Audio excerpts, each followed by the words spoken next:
Qué gran gusto verte otra vez. Lo mismo digo. No hagamos cuentas de la primera vez. Que lo hacíamos fuera de cámara y decíamos, ¿cuánto tiempo pasó de que en Sí, en Rosario? Rosario. Qué cosa, ¿no? Sí, sí, sí, me alegro mucho de verte y también de toda tu evolución. Igualmente, igualmente. Estoy viendo a ver qué van a poner debajo de tu apellido. Si empresario, si músico, si qué. Bueno, de todo. Ser humano No es poco. no es poco, no es poco. No, sería mejor no etiquetar, Mm, ¿no? total. Pero por ahí Sí. tenés que ir a un hotel afuera, viste que todavía se sigue preguntando profesión y qué Ah, pones yo ahí. digo ingeniero agrónomo. Ingeniero agrónomo. Sí, eso lo tengo en mi alma. Totalmente. Y si me preguntás de dónde soy, que hoy puedo ser de mucho, digo Carlos Casares. Qué lindo eso, encontrar ahí. La patria esa es esa, ¿eh? Sí, tal cual. Sí, es difícil salirse del lugar de referencia, ¿no? Y por eso se llama Desde el campo el libro, Es que esto iba a preguntarte, porque porque cuando uno publica un libro, no es un chiste. No sé qué te pasó a vos. sí, no es un chiste, ¿no? Es muy, muy, muy fuerte. Pero justamente Desde el campo nos costó mucho encontrar el título, porque en realidad me dicen, pero vos vivís hace mucho que no vivís en el campo, que esto, que el otro. Digo, bueno, pero yo sigo diciendo las cosas desde un lugar de referencia que es mi pueblo, el campo, mi profesión que es ingeniero agrónomo. Es inevitable que mire el mundo desde ese lado. Ahí está el Desde el Campo, Ujú. que intenta contar no solo tu historia, sino el país y la región que te tocó vivir. Claro, es un libro que tiene como, yo le encuentro tres planos, un plano personal de evolución mía, profesional, humana, otro de evolución de la empresa, las organizaciones y otro de evolución del país y el mundo, ¿no? Mm. Son 40 años que cuando arranqué no había teléfono celular y en mi pueblo casi no había ingenieros agrónomos, ¿no? Y bueno, después todo lo que pasó, maravilloso. Empecemos por el principio. ¿A dónde acentúo Grobocopatel? Eso, Grobo Así. Copatel, Yo lo sí. digo así, me mensaje Grobocopatel. Pues Sí, no. sí. De Pero origen decirlo de corrido ya es es un muy mérito, difícil. con acento o sin acento. ¿Y origen de la Mira, familia? mi familia vino de un lugar que se llamaba Besarabia, que hoy es Moldavia. Pero en realidad ellos venían antes de Polonia. Se trasladaron ahí y a los 60, 70 años vinieron para la Argentina, para Brasil y Estados Unidos. Fueron parte de la migración organizada por el barón Hirsch, la Jewish Colonization Association, que trajo una cantidad enorme de gente de la colectividad judía a buscar un lugar de libertad, de paz, porque ahí estaban en ese momento perseguidos por los pogroms, que eran levantamientos antijudíos que se generaban en muchas partes de Europa. Mm. Bueno, este año tengo un acompañante, para mí, divertido. Muchos se ponen como obsesivos mirando el paso del tiempo tan minuciosamente. Ujú. ¿Qué Qué te pasa lindo. con eso? Bueno, hablo en el libro del tiempo, ¿no? Porque yo que he vivido trabajando sobre cómo usar mejor el capital, cómo usar mejor la tierra, cómo usar mejor el trabajo, ahora es cómo usar mejor mi tiempo. Estoy en un momento de mi vida muy, muy lindo, muy lindo. Me levanto a la hora que quiero, que en general siempre es temprano, pero no pongo despertador, y digo hoy qué tengo que hacer, qué me gusta hacer, y estoy ahí, tratando de que se den las cosas naturalmente. A mí no me gusta cuando alguien que puede decir esto con una sonrisa, le dicen qué suerte. No es suerte, es haber construido esto, Sí, ¿no? claro, sí, sí. Yo vengo preparándome para esto de hace años, te diría más de 10 años, de cómo salirme de la empresa, cómo entregarla a otros, cómo cumplir con mis hijos, mi familia, este, amigos. O sea, vengo saliéndome en cómodas cuotas. No spoilemos tanto desde el campo, pero un poco sí. Contame cómo nace la idea de Del primero libro. estudiar ingeniería De que tuviera y ingeniero. después los globos. Bueno, es una familia de campo la mía, ¿no? Mi padre, mi abuelo, siempre vinculados con el campo, contratistas rurales. em, y yo era obvio, digamos, obvio por el mandato familiar que iba a hacer algo con el campo. En algún momento podía haber sido veterinario, decidí agronomía. y siempre había un mandato familiar sobre el tema del campo. No me resultó un peso, no fue un peso estudiar agronomía, creo que volvería a estudiar agronomía, pero sí era un mandato familiar, que yo tuve mucho cuidado ahora con mis hijos de no generar Claro. mandatos, porque primero porque el mundo que vivimos es muy distinto, ¿viste? O sea, cada uno tiene que buscar su lugar en el mundo, en la vida, qué quiere hacer. No es solo Carlos Casares o Argentina, es el mundo, el lugar de donde pueden trabajar. Entonces nos cuidamos mucho. La madre es ingeniera agrónoma, yo soy ingeniero agrónomo, y salió una historiadora, uno médico y otro político o politólogo. Y hay un cuarto que que es muy joven, tiene 10 años, que no sabemos qué va a hacer. Pero bueno, cada uno vive en distintos lugares en el mundo. Obviamente que la tecnología te permite estar conectado, quizá más que si vivieran acá, y es como una familia basada en las plataformas digitales, pero es una familia, sí. Pero fíjate, pensaba, digo, qué libertad en la crianza de los dos, del papá y la mamá, Sí. como para que cada uno optara aparentemente por situaciones que no tienen que ver. Yo creo que en el fondo si rascamos hay mucho que ver, ¿no? Pero con qué libertad, ¿no? Con qué libertad y con este concepto de la familia, ¿no?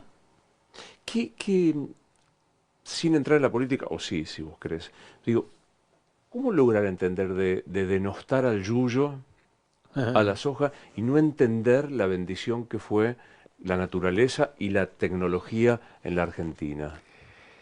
Bueno, yo creo que no hay, en general, el- digamos, en la cultura urbana cuesta mucho entender al interior en general, no solamente al yuyo, sino a lo que pasa en las economías regionales, lo que pasa en los pueblos del interior. Este, yo creo que, digamos, uno antes de ser presidente debería hacer una especie de año sabático donde viva una semana en cada pueblo mirando qué es lo que ocurre en esos pueblos, ¿no? En la gente que habita esos pueblos.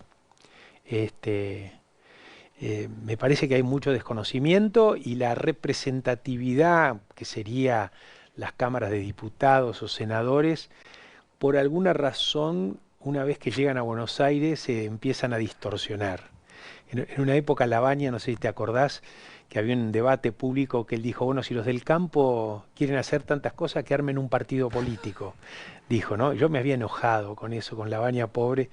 Y entonces me tocó dar una conferencia en el Senado y le digo, bueno, voy a hacer un ejercicio, díganme de dónde es cada uno. Entonces decía, yo soy de Río Cuarto, le digo, sos del campo.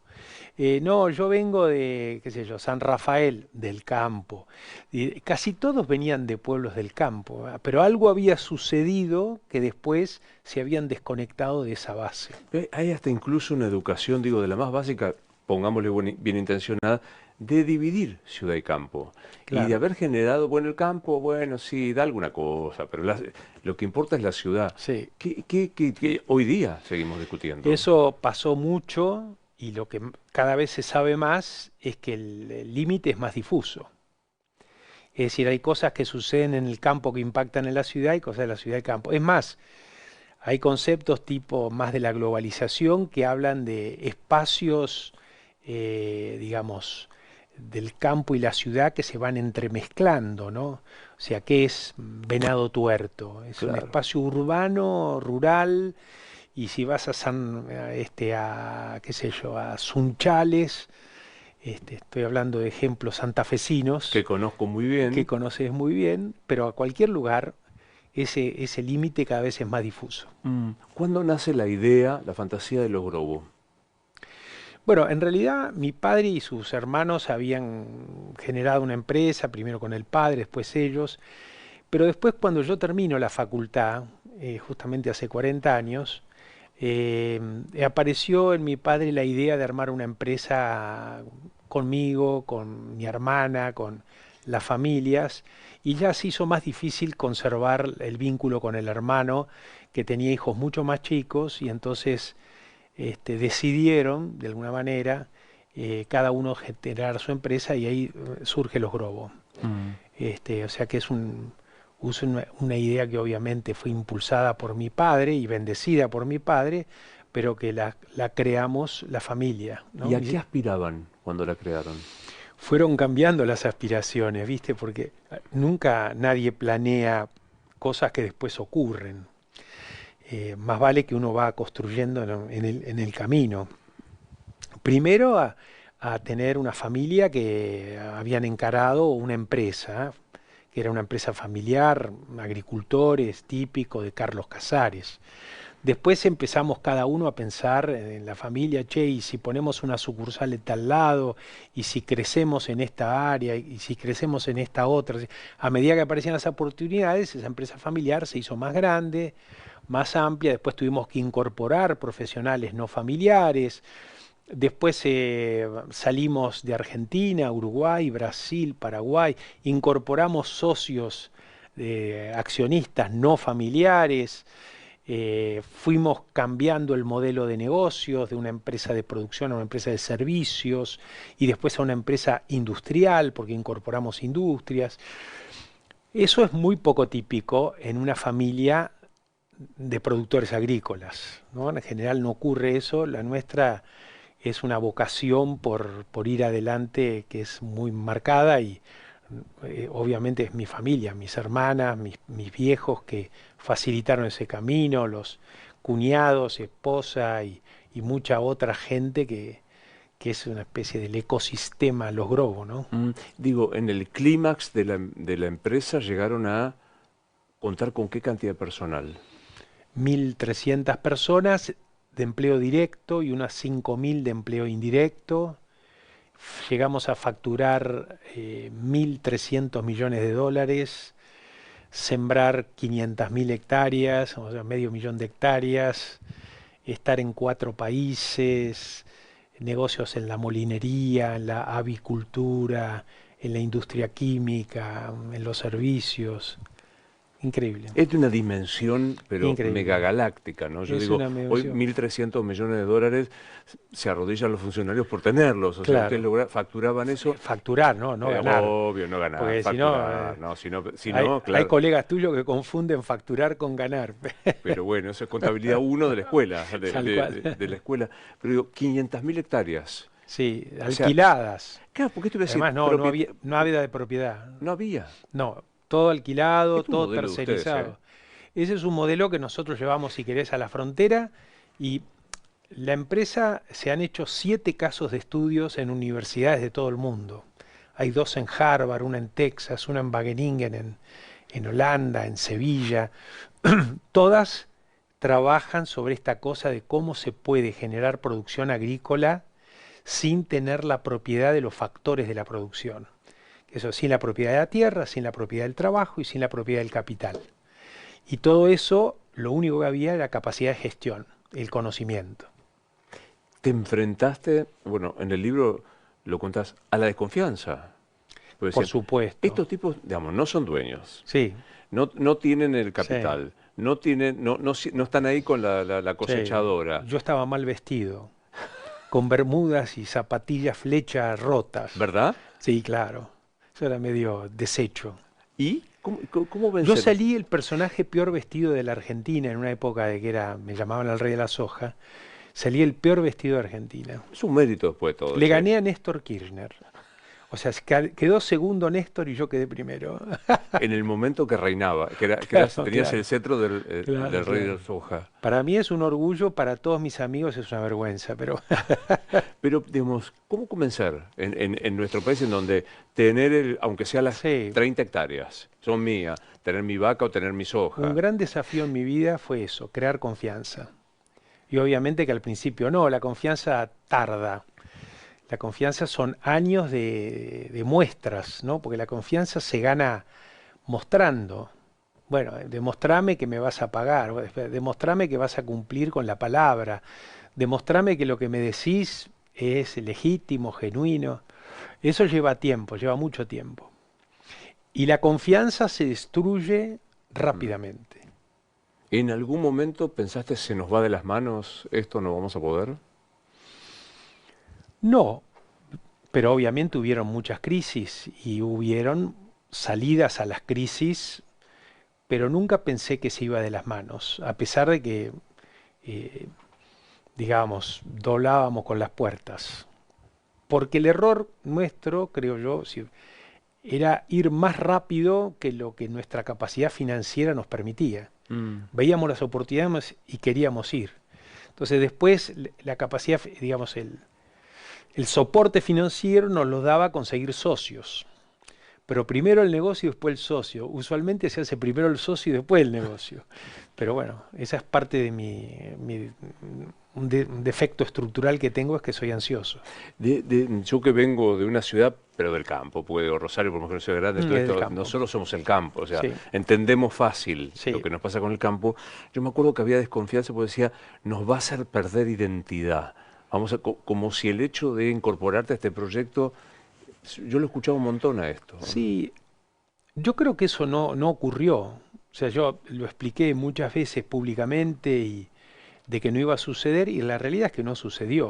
O sea, no nos hizo perder oportunidad, nos hizo ganar oportunidades y de alguna manera reescribir una identidad adaptada a este siglo.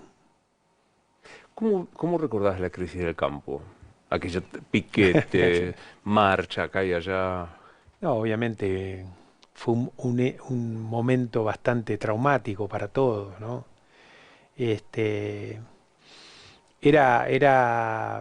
digamos, eh, creo que el gobierno en ese momento no entendió que no era una defensa del campo del productor, sino una defensa de una forma de vida. Es decir, en la ruta, en los piquetes, no estaban los productores solos. Había maestros, filósofos, el que cortaba el pelo, estaban todos diciendo, porque habían entendido que era una agresión a la forma de vida del interior. Entonces salieron todos a defender. Mirá, yo creo que todos perdimos, todos, perdió el gobierno, perdieron los productores. Por suerte, Cobos falló para el lado, digamos, de los productores, porque si no se hubiese complicado más la ¿Qué Argentina. nivel de complicación te imaginas? Yo pienso que era como una especie de rebelión fiscal, Mm, y las rebeliones fiscales han llevado en el mundo a revoluciones. Bueno, dicen que la Revolución Francesa claro, nació como una revolución fiscal, la americana pero por el té. desintegraciones, rencores, viste, rupturas mayores. Me parece que íbamos a eso. Ahí sentado yo le pregunté a Cobos varias veces y él me decía que no tomaba nota de la consecuencia de si el voto hubiera sido otro. Sí, sí, sí, No tomaba coincido con nota de él. la consecuencia institucional y de Coincido, convivencia, ¿no? coincido. Pero bueno, probablemente una de las cosas, digamos, que salió no tan mal fue que en general la sociedad empezó a reconocer al campo como algo más moderno, más de emprendedores, se hizo conocer diferente. Yo creo que hoy hay más conciencia en la sociedad hoy, en general, de lo que es el campo.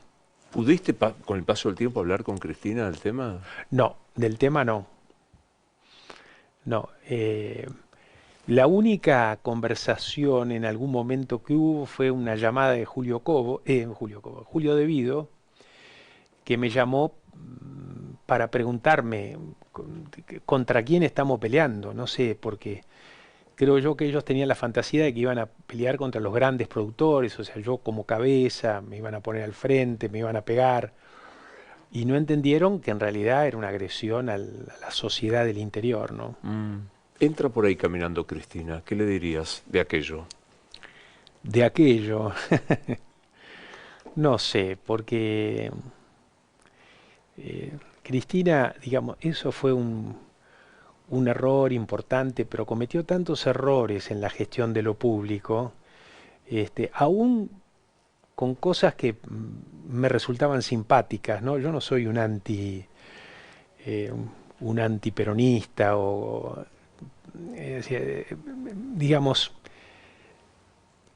¿qué le diría? Si se puede correr a un costado y dejar a los jóvenes que vienen nuevos, que armen sus proyectos y que encuentren oportunidades en la política y en la militancia y demás, con ideas del siglo XXI, no pensando para atrás. ¿A qué te referís? Incluso con ideas que te parecían simpáticas. Bueno, había cuestiones que tenían que ver con la defensa del género, de los derechos humanos, de esas cuestiones que más allá de que hayan sido, algunos lo consideran una especulación política y demás, eran cuestiones que para mí eh, debi- de- debían pasar, y creo que de alguna manera pasaron, a la estructura cultural del sentir argentino, del ser argentino. Así como el ser argentino sueña la inmensa clase media, la integración al mundo, la cultura como eje y demás, bueno, los derechos humanos, el tema de género, etcétera, etcétera, me parecía que era Debería ser no discutido no debería ser. partidariamente, ¿no? O No, sea, porque total, era un chiquitaje de... era un chiquitaje. Creo que el error ha sido la falta en la calidad de gestión. Eso me llama mucho la atención, ¿no? De que no, como que no aparece en el discurso y no sé si hay conciencia de los errores de gestión que se cometieron, o sea, más allá de la cuestión de la corrupción, los errores de gestión que nos costaron tanto, ¿no? Si se pudiera hacer ni siquiera una mea culpa, sino una reflexión sobre eso, y empezar a mirar para adelante, eso sería un gran avance. ¿Vos estás proponiendo que los políticos reconozcan errores? ¿Puedo llamar a tu hijo politólogo para...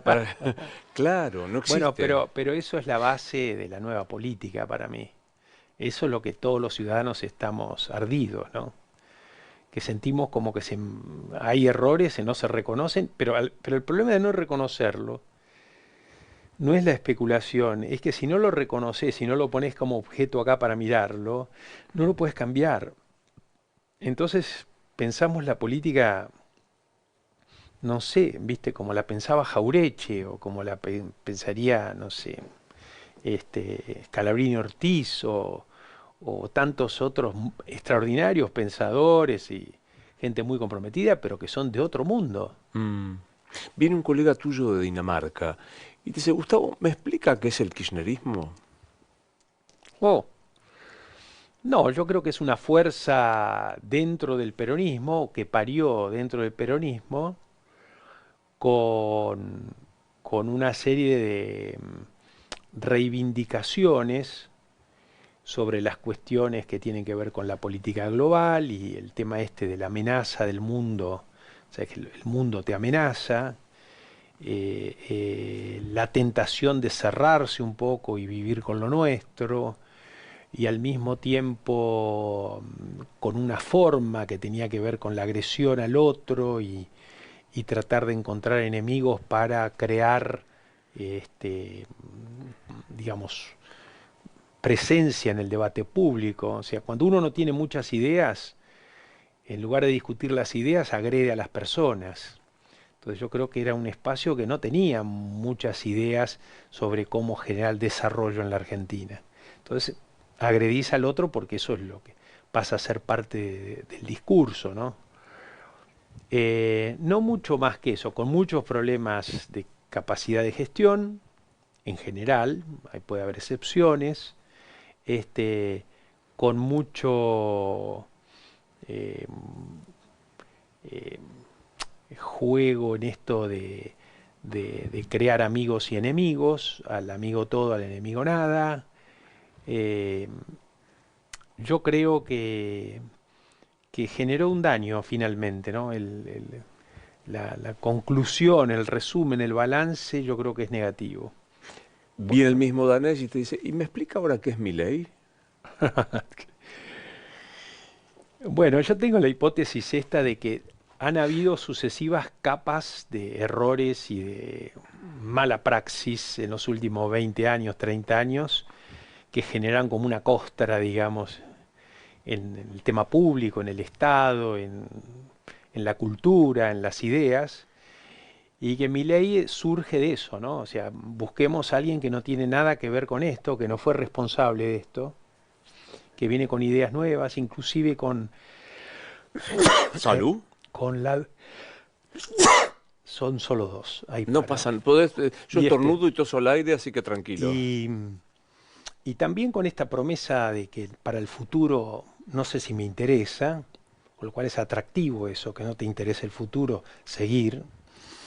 Y viene a hacerle un service a la Argentina, viene a hacerle una especie de ajustes. Muchos de esos ajustes son motosierra, son destruir cosas que no se pueden arreglar, o que es difícil que los mismos que la hicieron la arreglen, y que tiene todavía el pendiente, tiene varios pendientes, pero uno de los pendientes es, después que pasa la motosierra y se destruye todo, ¿qué construimos? No puede haber destrucción sin construcción paralela. Entonces eso todavía estamos en los tiempos ajustados, pero bueno, debería ser el periodo que viene, ¿no? Está bien, vamos a pasar una motosierra al tema de la cultura. Bueno, pero ¿cuáles van a ser las nuevas instituciones de la cultura, las nuevas organizaciones, la participación público y privada, de qué forma se va a articular, cuáles van a ser los proyectos prioritarios? En fin, eso todavía no se vio. Y es un peligro. Si destruís y no construís, puede aparecer cosas peores o no sabés qué va a aparecer. Y en esto que me señalabas de la búsqueda del enemigo, el denostar al enemigo, ¿sentís que se mantiene? Sí, claro. Sí, aparentemente es un tema que yo no entiendo. No solamente no me gusta, sino que no lo puedo entender de por qué el denostar al enemigo o al que no piensa igual y demás genera rédito político. No sé qué misterio hay detrás de eso, no me lo puedo imaginar, y yo creo que en algún momento eso va a cambiar. O sea, me parece que en el caso de Milei tiene que ver con la rabia de la sociedad contra la clase política o la corporación política. Hasta ahí lo entiendo. Después seguir con eso y demás, todavía ya no lo entiendo y no sé qué va a pasar. ¿Cuántos presidentes te llamaron para consultarte? No, ninguno. No me entendiste la pregunta. ¿Cuántos presidentes llamaron a una persona que se estudiaba en 5 universidades en el mundo, admirado en el planeta por lo que hizo? Te llamaba a ver, Grobo, venga que le quiero No, consultar. ¿Nadie te ninguno, llamó? nunca nadie me llamó, ¿En no. serio? No, tuve buena relación con todos, pero nunca me llamaron ni para conversar, ni para hablar de mis cosas, de la agricultura, de cómo generar desarrollo, ¿no? Y vos tenés desde, a ver, ¿cuándo arrancaste en tu trabajo? Hace 40 años.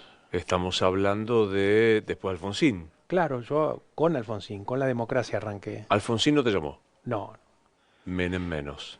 no, Ni Duhalde, no, ni de no, la Rúa, ni Macri. no, Macri tampoco. no, tampoco. Con Macri tuve una conversación en la India una vez sobre unos temas que él había ido y yo también, sobre el tema del desarrollo de las legumbres, muy afectuoso y demás, pero no es que me llamó para consultarme cosas de lo que pasaba en el ministerio, cómo haría para esto, lo otro. Es más, tuve muchos debates muy fuertes con quien fue su ministro, Echeverri, o sobre cosas que no compartíamos o que no estábamos de acuerdo.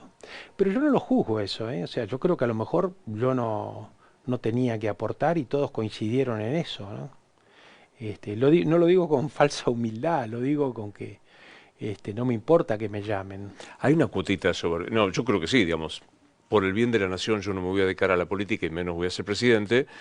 Pero digo, si yo tuviese lugar, llamo a todo el tiempo a las personas que más saben o que mejor les va en una actividad. Hay, Yo también. Yo ¿no? haría, lo mínimo que yo haría, si me dedicara a la función pública, es convocar a un grupo de gente que a mí me parezca que son inteligentes, que tienen visión y demás, para ad honorem, para que nos juntemos a comernos un asado una vez por mes. Y contame qué está Sí, pasando. contame qué ¿Y está qué pasando. ves Lo si mínimo. hoy te llamara Milei, qué le dirías para aportar a su gestión qué está pasando? Eso de que hay que empezar a pensar en construir, que hay que construir cosas en varios temas, en lo microeconómico, en la cultura, en la educación, en la ciencia, muchos temas que él, por su propia naturaleza, todavía no le ha prestado atención. Digo por su propia naturaleza porque es economista y le puso foco a la economía. Bueno, por suerte, digamos, le está yendo bien en muchas cosas, pero sí, yo creo que hay que agregarle ahí. Por ejemplo, en relaciones exteriores, yo hago consultoría para gobiernos y creo que la consultoría debería tener un área específica en Cancillería porque es el caballo de Troya para meter venta de tecnología en todo el mundo, en el agro, ¿no? Entonces ahí me parece que hay cosas ingeniosas sin demasiado dinero para hacer. Aparte, Argentina, de verdad, en pocos lugares es prime, o sea, de privilegio en las actividades del mundo. Ahí sí, el campo Ahí sí. sí, sí, sí, sí. Bueno, de hecho, hay grupos argentinos trabajando en África, tres o cuatro. Bueno, cuando yo armé la empresa en Brasil, cuando armamos la empresa en Brasil, de los 10 principales grupos de agrícolas que crecían, 6 eran gestionados por argentinos en Brasil. Estoy hablando del año 2008, 2010. O sea, Argentina transfirió muchísima tecnología. Bueno, ni hablar Uruguay, o Paraguay también, menos, pero tenemos mucho para darle al mundo y es más que vender soja, es vender cómo hacer soja. Y vender cómo hacer soja es vender maquinaria, vender know-how, vender semillas, genética, o sea, es vender una cantidad enorme de industrias que se podrían estar exportando al mundo. Yo sigo escuchando una cosa que escucho hace 30 años, que el achaque a ustedes es, pero producen materia prima, pero nosotros queremos que sea procesada, que sea... Claro, ¿Y sí, qué sería decís a ideal. eso? Bueno, es que no hubieron condiciones para hacerlo. Brasil sí, pero nosotros necesitamos invertir más en procesar las materias primas y también en hacer cada vez más eficiente la producción de materias primas, ¿no? Porque una es innovación de procesos y la otra innovación de productos. Tenemos que innovar en los productos, transformándolos y consiguiendo más mercados, y también en los procesos para ser más productiva. Y justamente el tema que está hoy tan en boga como la reducción o eliminación de retenciones, tendría que ser estudiada en el marco no solamente de una reducción de la carga impositiva, sino cómo hacemos en forma inteligente para estimular que ese plus que se generaría pueda ser derivado a la inversión en Claro. la transformación de esas materias primas. Ahora, pero para que se agregue a la materia prima necesita una inversión. Por supuesto. No hay milagro. No, hay que hacer un RIGI para pequeñas productos, para pequeños inversiones que no son tan pequeñas, son 50 millones de dólares, 40, 100, que cada pueblo del interior tenga su industria, sus empresas de servicios, que se vayan demandando más mano de obra. Mm. Mm. ¿Cuándo llega la música a tu vida? Hace muchos años, en la escuela secundaria teníamos con mis amigos grupos de rock, quintetos, después canté en coros en la Facultad de Agronomía y después fui a estudiar canto con una maestra, Lucía Maranca, que me llevó por el camino de la música. Durante muchos años tuve un trío de música folclórica, el trío Cruz del Sur, con 2 paisanos de Pehuajó y 9 de Julio. Y después empecé a cantar hasta que en el año, bueno, hace 7 años llegó a mi vida Verónica Cangemi, Nada que es menos. una cantante extraordinaria y que toda ella y su familia vibran en la música. Es una familia de músicos y estoy metido ahí adentro, ¿no? Y no me siento sapo de otro pozo, me siento vibrar en la música. ¿Te habrá pasado que el prejuicio, el millonario que de tanto en tanto va a Por cantar? supuesto, está lleno de prejuicios. No ¿Y? sabes, yo recuerdo que tenía muchos prejuicios cuando empecé con la empresa, como vos lo mencionaste. Un tipo que es judío, que no tiene doble apellido ni tiene antecedentes de campo, que quiere venderme algo y que yo confíe en él. Y eso me costó muchísimo romper eso. Bueno, ahora me cuesta romper esta cosa, el tipo que tiene guita, que porque tiene guita canta y que qué sé yo, pero bueno, poco a poco lo voy rompiendo. También hay que demostrar, como cuando creas confianza. Lo primero que tenés que hacer es cantar bien y ser un buen músico. Como tener el buen producto. Como tenés buen producto. Y bueno, eso trato, estudio, creo que hago las cosas con seriedad. Hay gente que le gusta lo que hago, los que pueden ver sin los lentes de los prejuicios lo van tomando bien y voy ocupando lugares para, bueno, para poder compartir el arte con otros. Si no compartís, no se completa. No es para uno. No, no es para uno, no. Y ahora estás por cantar, o estás haciendo shows ahora. Ahora voy a cantar el 19 de septiembre en la Fundación Beethoven, un concierto dedicado a la música de cámara argentina, a Guastavino, a Ginastera, Perceval, algo de Piazzolla. Estoy haciendo eso y estoy con un proyecto. El año pasado hice un disco sobre la música de Cuyo, que se llama 10 tonadas, que está en las redes. Ahora quiero armar algo de la música pampeana, de mí, la música de mí, de mí. Estoy empezando a pensar ese proyecto. Seguramente será para el año que viene. ¿Qué aprendiste de tu papá? Bueno, mi padre ha sido un tipo muy generoso, como hablábamos, o sea, era muy difícil hacer lo que hicimos si no teníamos a mi viejo apoyándonos.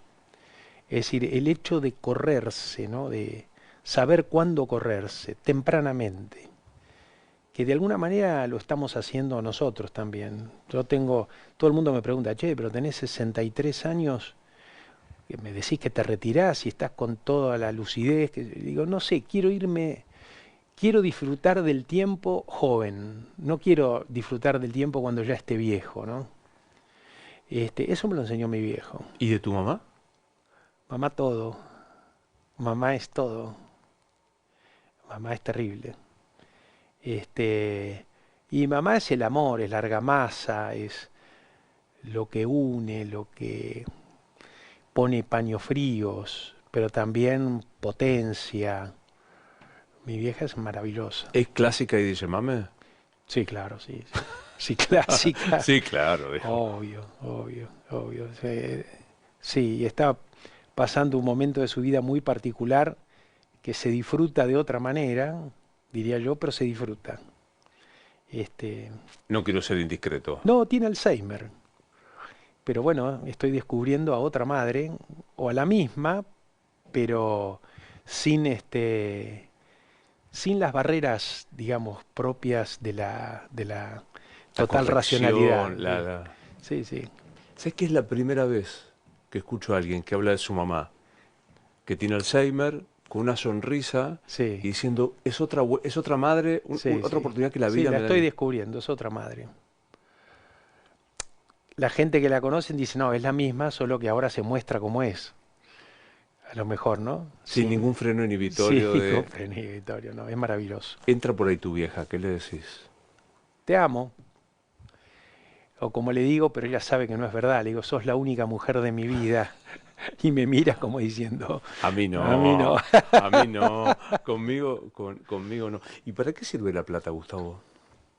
No, la plata es un medio, lo digo, digamos, yo todas las cosas que he hecho las he hecho para aprender, para divertirme, para provocar, para transformar y demás. Si haces todo eso bien, la plata llega como consecuencia natural. ¿Llega? Sí, llega, llega. Llega, tarde o temprano llega. Bueno, digamos, tenés que tener cierta... Hacer las cosas bien no es fácil. Dije algo al pasar, digamos, pero no debería quedar al pasar. Dije, si haces las cosas bien, la plata llega. Hacer las cosas bien es mucho.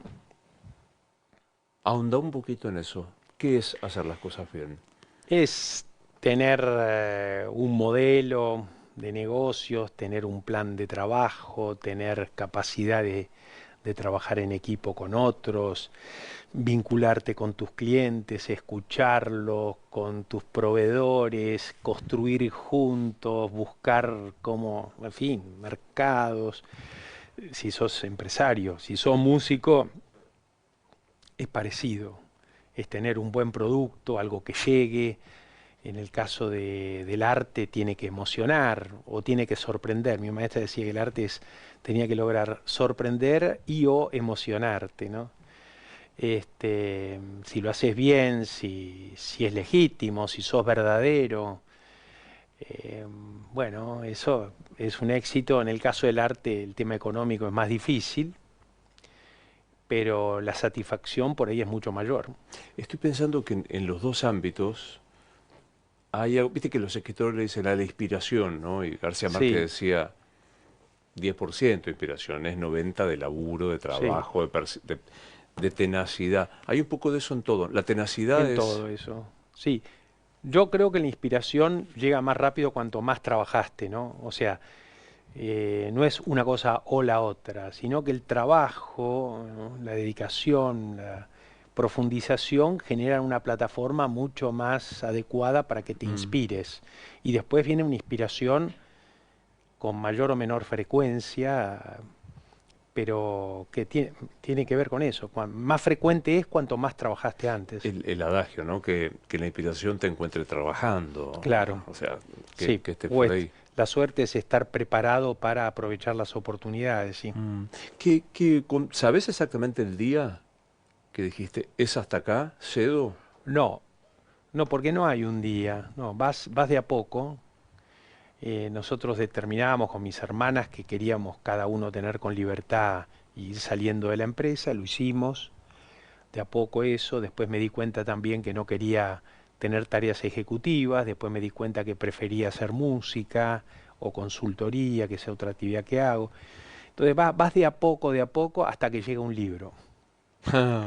Y ahí cuando llega el libro es como una vuelta de página, digamos. Es decir, mira, acá hay un objeto que simboliza que todo aquello que pasó, pasó. Fue, Fue lindo, precioso, está en el libro, que es este libro que lo vamos a tengo hablar hoy. ahí para compartirlo con quien quiera, ojalá que se interese mucha gente, pero tampoco me importa si se interesa mucha gente, o sea, ojalá que lo compren, que les gusten.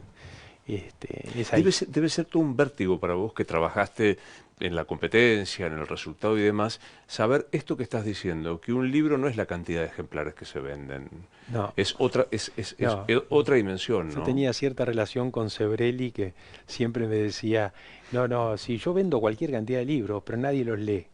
Es decir, es como que cada vez más se leen más libros. Y qué lindo que es leer, qué lindo que es leer. Yo ahora que tengo más tiempo estoy leyendo, es como que vas adentrándote en otros mundos, en otras cosas, y el mismo ritmo del libro, ¿no? Te va calmando, ¿no? Y te va generando otro tipo de excitación. Me gusta mucho cada vez más leer. Y escribir un libro es un laburo enorme, Qué laburo, ¿no? pero una satisfacción enorme. Claro. Incluso yo siempre digo, descubrir la música del libro, que porque cada autor tiene un tempo, escribe de una manera. Ah, Si uno escucha, hay una música. sí, La música desde el campo, ¿cuál es, crees? la milonga. No solo porque tiene que ver con el campo, la llanura, sino porque la milonga viene de la palabra melus longe, melodía larga, ¿no? Se cree que viene de Portugal y es justamente algo que facilita el discurrir del poema. Se va diciendo el poema arriba de ese ritmo, a un ritmo tal que el receptor puede escuchar, reflexionar al mismo tiempo. Es algo amigable, digamos, con esa lógica. Y el libro tiene eso, ¿no? Es un libro que va discurriendo en el tiempo y va, ¿viste? Se abren ventanas, puertas, se cierran, se abren otras, pero siempre en un ritmo que permite al que lo lea adentrarse en el mundo de la Argentina, en el mundo, la empresa, el mío personal y todas las exploraciones, los aprendizajes que hemos hecho. ¿A qué se parece que un hijo te diga, papá, te amo? Uf, por suerte me pasa, por suerte es lo más. Un hijo es una cosa extraordinaria. Que tus hijos sean tus amigos, tus compañeros y que te consideren de esa manera es genial. Que te digan te amo, te admiro, bueno, es un acto de amor tan grande que no me entra en el cuerpo. Ahora soy abuelo también. ¿Y eso se El parece a amor, qué? Eso es otra no, eso es cosa. otra cosa. Es, no sé cómo decírtelo, no se puede decir. ver una nieta y ver a tu hija madre, ver a tu hija madre. O sea, a veces ves eso y decís, ¿es mi hija o es otra madre? No sé. ¿Entendés? Es como que te desprendiste, digamos, de eso y que ya tiene vuelo propio, ¿no? Tengo un amigo que dice que ser abuelo es ser padre, pero sin necesidad de póliza de seguro, porque hay todo del amor y no la No, pero es más responsabilidad. que eso, es más. Eso es muy operativa el comentario de tu amigo. Sí, lo escuché. No, es más que eso, es un amor inconmensurable. ¿Y el amor es para toda la vida? Eh, Mira, a mí me pasa mucho de amor que sigue estando aún eh, digamos, aunque vibren o aunque estés en otros proyectos o aunque tengas otros caminos, como que el amor sigue estando en muchos casos. Ahí, digamos, ahora me escriben mis amigos que fueron parte de esta gesta del libro y es como que digo, uy, este amigo productor de Saliqueló, qué amor, Claro. qué El amor amor. es mucho menos prejuicioso que uno. El amor tiene una Sí, sí. diversidad de Pero además expresiones. no hay que ponerle trabas o paredes, hay que dejarlo, Claro. hay que amar, digamos. ¿Cuánto te define ser judío? Da mucho, no soy creyente, soy más vale ateo o agnóstico, como dicen Es que ahora que ustedes son tan, los judíos son tan geniales, porque podés ser este, respetuoso de la tradición, pero sos sí, ateo. sí, tal cual. Y respeto mucho la tradición, colaboro mucho con la sociedad israelita de mi pueblo, de Carlos Casares, en proyectos culturales. tengo, te- Hasta tengo un rabino, digamos, ¿sí? Un rabino qué sé yo, no, es un rabino, es un amigo, ¿viste? Un amigo sabio. Me gusta estudiar las religiones, he estudiado. Yo en una época hacía yoga, era vegetariano, me metí en el mundo del hinduismo, del politeísmo.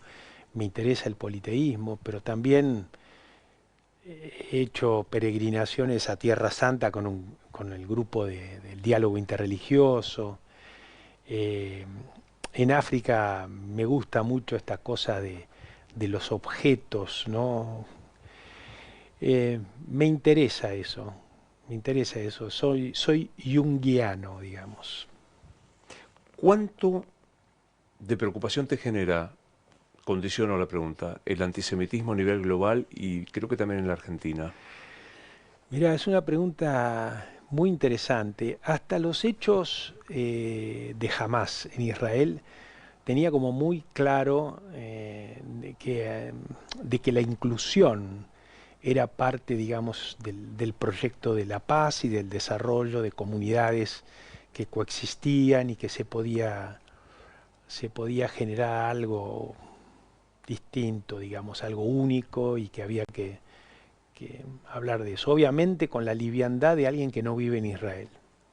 Pero justamente unos 6 7 meses antes había ido a Israel con mis hijas y había hecho un artículo que también le dieron cierta, que se llama Una peregrinación a Tierra Santa, que creo que lo publicó La Nación o Clarín, donde hablaba de esta propuesta, ¿no? De que los tiempos están cambiando, favoreciendo eh, esta integración.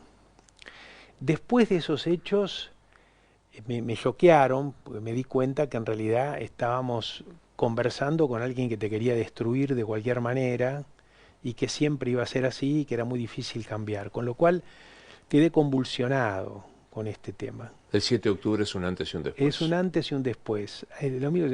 No es que esté de acuerdo con lo que hace Netanyahu. Yo creo que no, que es una locura y que bueno, que la democracia israelí tendrá que curarse, digamos, de personajes como él. Realmente me parece que son dañinos para la causa. Yo creo que se puede proteger, combatir y demás por otras formas, ¿no? Lo que no deja de ser sorprendente es que por lo menos acá en la Argentina, bueno, en el mundo también, hay sectores que se embanderan con la causa pretendidamente palestina, yo creo que Palestina no es jamás, quiero decir, pero que serían combatidos y no asesinados de estar en esos territorios, digo, mujeres, Claro. LGTBQ+. Sí, sí, sí.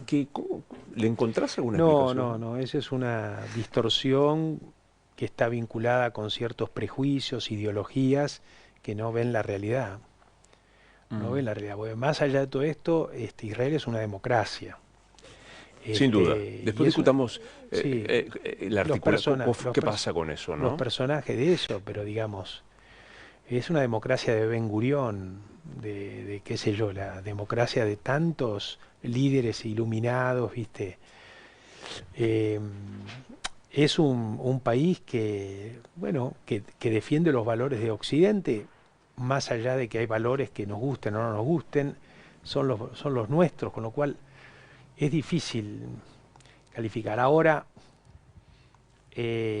¿cómo regenerar la confianza, la inclusión, la integración, de qué manera institucionalizarla en un Estado que es judío, pero que está súper habitado por musulmanes? ¿Cómo se integra Israel en ese mundo, ese micromundo del Medio Oriente y demás? Son todos incógnitas que para mí son muy difíciles de entender. ¿Cuál es el sentido de la vida, Gustavo? Yo haciendo el libro lo pensé varias veces, porque viste cuando escribís te viene aprender. Ese aprender, por supuesto, generar cosas, viste, hacer cosas que tengan su propia vida, los hijos, los nietos, los amigos, las empresas, las organizaciones, las ideas. Pero básicamente es aprender, es tener esa actitud, digamos, en el libro desarrollo la idea de la empresa como laboratorio, ¿no? La empresa es una organización que siempre yo la usé para testear ideas que aparecían en los libros. No sé, Peter Drucker decía algo y yo iba a la empresa y trataba de hacer lo que me dijo Peter Drucker. Después la gente que laburaba conmigo me decían, ¿por qué no te vas de vacaciones, viste? Un ratito, Y los claro. dejás tranquilos. Pero la empresa como laboratorio, la empresa una organización que aprende y enseña. Porque lo que se aprende en una empresa es increíble. Te propuse que a pedido del danés definieras a Milei y a Cristina. ¿Quién sos vos? Pregunta el danés. Bueno, un ser humano, este, un, eso, Un ser humano. un ser humano, una persona que siente, que sufre, que se alegra, que sueña, que tiene fantasías, utopías, sí. Siempre pregunto esto respecto de quién es uno y quién no. Entra Gustavo a los 16 con 40 de experiencia. ¿Le decís algo a ese chico? Hacé lo que quieras. ¿Es el secreto? Creo que yo tuve suerte, hice lo que quería. Dame un segundo. Mira, tengo que hacer esto que... Esto de empujar el tiempo me parece de una soberbia. Los últimos Mirá, granitos tengo que empujarlo yo. Pero me queda un mirá, ratito de tiempo. Espérame. impresionante. ¿No? Sí. Bueno, acá estoy diciendo que recibí ayer el libro, así que apenas si pude hojearlo, que es el libro de Gustavo, que es Desde el Campo, conversaciones con, aparte de la gran Luciana Vázquez, que es una Maravillosa. colega. ¿Qué te pasó cuando recibiste el...? Porque el sueño de que llegue la cajita de la editorial, que rompas el coso, la Es muy cinta. impresionante, muy Muy impresionante. impresionante.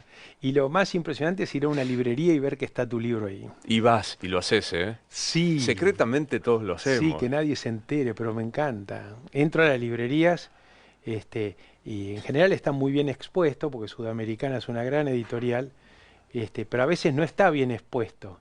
Entonces les pregunto, che, ¿tenés el libro Desde el Campo de Grobocopatel? ¿En serio? Sí. Y me dice, sí, le digo, ¿y no los tenés expuestos? No, dice, pues se vendió ese, ahora lo tenemos que volver a poner. O sea, me meto un poco ahí en la dinámica esa El del... clásico Grobo que de la empresa venía y le decía, Eh, gana esto de Peter Drucker sí. y etcétera. Es muy fuerte, es muy fuerte. ¿Por qué alguien te debería leer? ¿Por qué querrías que leyeran tu libro? Mira, yo creo que el libro puede servir a mucha gente por distintos puntos de interés para inspirar, qué sé yo. He tenido amigos que lo han leído que me dicen, Aprendí ahí a pensar estrategia para una ONG que tenían, de cómo llevarla adelante. Otra me dice, me interesó mucho la parte tuya de la historia de tu vida y cómo empezaste a buscar oportunidades.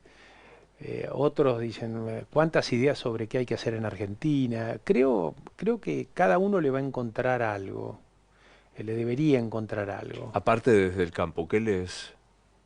Que leo, ahora me compré un libro de Martin Wolf, que es muy bueno, que se llama La crisis de la democracia capitalista. Hace poco tuve que viajar a Bolivia, así que leí el viejo libro de Martín Sivak, Jefazo.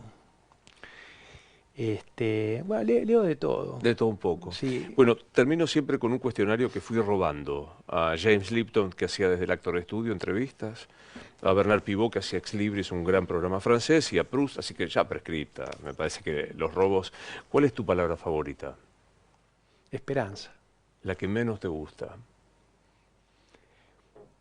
violencia, ¿Cuál es el sonido que más te gusta en la vida? el sonido.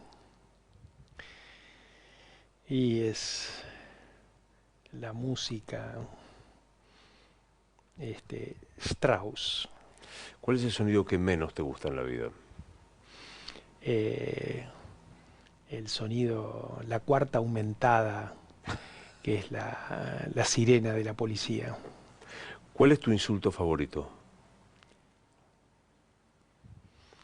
Bruto.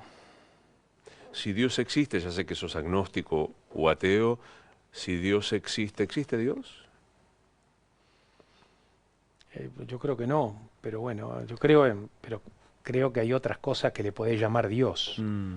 ¿no? El concepto de Dios tiene una cierta, no sé cómo llamarlo, ¿viste? Indefinición. Energía sí, energía sí. Alma también. Siento eso, que existe. Como decía Atahualpa Yupanqui en un poema que llama Las Piedras, soñé que las piedras que los rodeaban conversaban.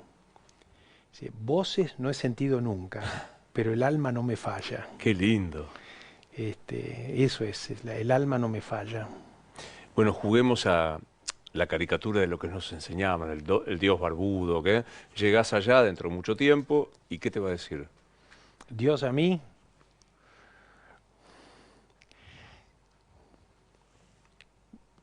vuelva a la tierra que acá idealistas no necesitamos. No sé, Y nos morimos, ¿y qué pasa? no sé. Y no me importa. Lo que importa es lo que hice durante la vida. Ni siquiera el paso del tiempo te lleva a ponerte a pensar. Hasta ahora no. No sé más adelante. Bueno, te felicito por el libro, me encantó encontrarnos otra vez, Igual, que se repita. que se repita. Muchas gracias. Un gran abrazo.